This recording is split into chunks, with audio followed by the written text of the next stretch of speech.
नमस्ते मित्रों, physical education Gurukul channel पर एक बार फिर आप सभी का स्वागत है। दोस्तों, हमने पिछली क्लास में जाना था कि स्पोर्ट्स मेडिसिन क्या है और इसकी हिस्ट्री क्या रही है, यानी खेल चिकित्सा क्या है और उसका इतिहास क्या रहा है। हमने अपनी पिछली क्लास में यह जाना था।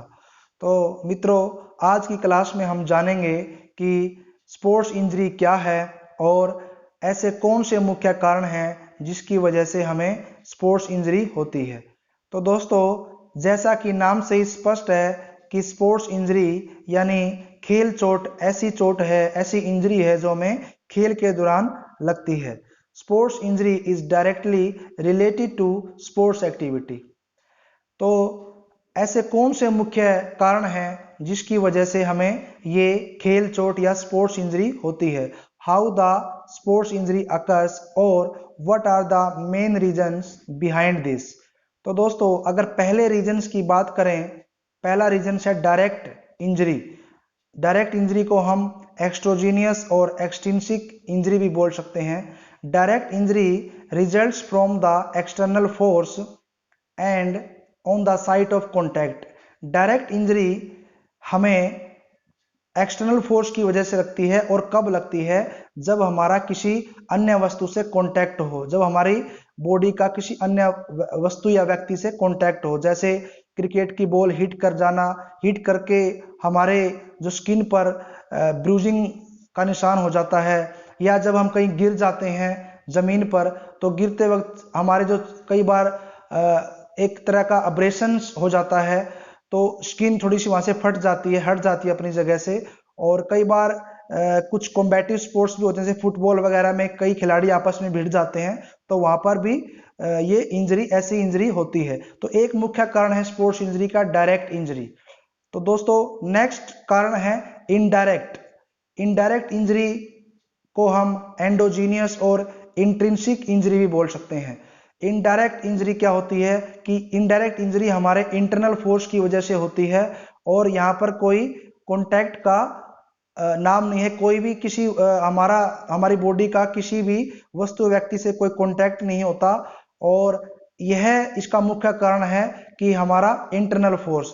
कई बार जब हम रनिंग करते हैं, रनिंग करते करते कई बार हम गिर जाते हैं, और गिरते वक्त कई बार हम गिरने से बचने के लिए हम अपना हाथ आगे रखते हैं, और कई बार हाथ रखते ही हमारा शोल्डर डिसलोकेट हो जाता है। और कई बार जैसे हम स्प्रिंट लगाते हैं, स्प्रिंट लगाते वक्त हमारी हैमस्ट्रिंग स्ट्रेच हो जाती है, हैमस्ट्रिंग पुल हो जाती है।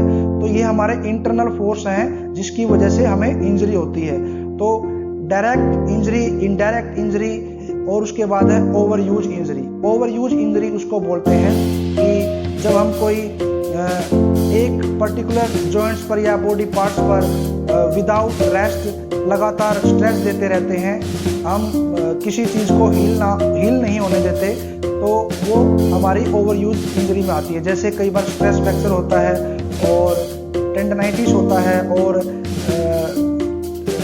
एल्बो होता है, और कई बार जैसे हमारे कई बार रनिंग करते हैं तो सिन पेन हो जाता है। तो ये सारा हमारी ओवर यूज इंजरी में आता है। तो कई बार हम इतना स्ट्रेस देते हैं, रेस्ट नहीं लेते, तो वो होती है हमारी ओवर यूज इंजरी। तो दोस्तों, ये तीन मुख्य कारण थे जो मैंने आपको बताए। फर्स्ट कारण है डायरेक्ट, उसको हम डायरेक्ट इंजरी बोलते हैं। उसके बाद उसको हम एक्सट्रोजीनियस, क्योंकि एक्सटर्नल फोर्स है इसलिए इसको एक्सट्रोजीनियस इंजरी भी बोल सकते हैं और एक्सट्रिंसिक इंजरी भी बोल सकते हैं। सेकंड कारण है इनडायरेक्ट इंजरी, जिसको हम एंडोजीनियस और इंट्रिंसिक इंजरी भी बोलते हैं। और third one is over use injury. तो दोस्तों, ये तीन मुख्य कारण थे जिसकी वजह से हमें स्पोर्ट्स इंजरी होती है। तो नेक्स्ट क्लास में, आगे क्लास में हम बताएंगे आपको कि जो स्पोर्ट्स इंजरी है जब अकर्स हो जाती है, जब स्पोर्ट्स इंजरी हो जाती है, तो उसमें कौन कौन से टिश्यू हमारे डैमेज होते हैं, यानी कौन से टिश्यू की इंजरी है, ये अगली क्लास में हम आपको बताएंगे। तो दोस्तों, वीडियो अच्छी लगे तो ज़्यादा से ज़्यादा शेयर करना, ताकि और अपने सुझाव कमेंट के थ्रू जरूर देते रहना, ताकि मैं अपने आप में और इम्प्रूवमेंट करता जाऊं। तब तक के लिए नमस्ते, धन्यवाद।